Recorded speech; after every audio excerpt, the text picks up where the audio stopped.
jetzt machen wir noch einen feinen Apero dazu, den man auch essen kann, nicht nur trinken.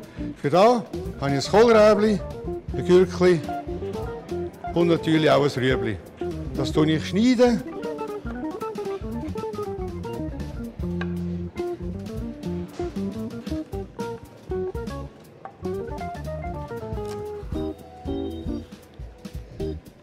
Etwa einen halben Zentimeter dick, das langt, dann ist es schön knackig zum Essen.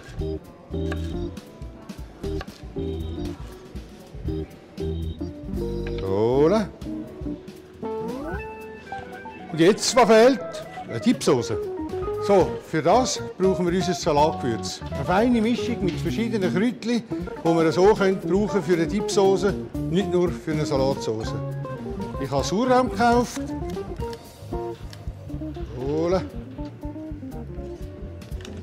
Erst ein bisschen aufrühren, dass er auch schön hebt nachher am Gemüse. So. Jetzt müssen wir natürlich würzen mit dem Salatgewürz.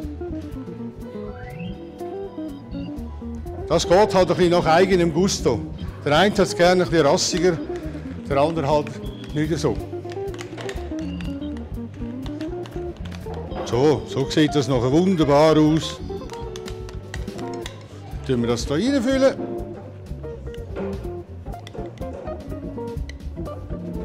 Tupfen drauf natürlich, dass es noch ein bisschen schöner aussieht.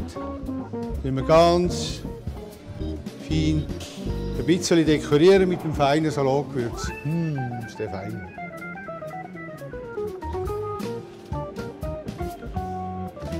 Mit dem Salatgewürz haben wir es gemacht. Das passt genau dazu. Das Rezept dazu ist auch im Internet.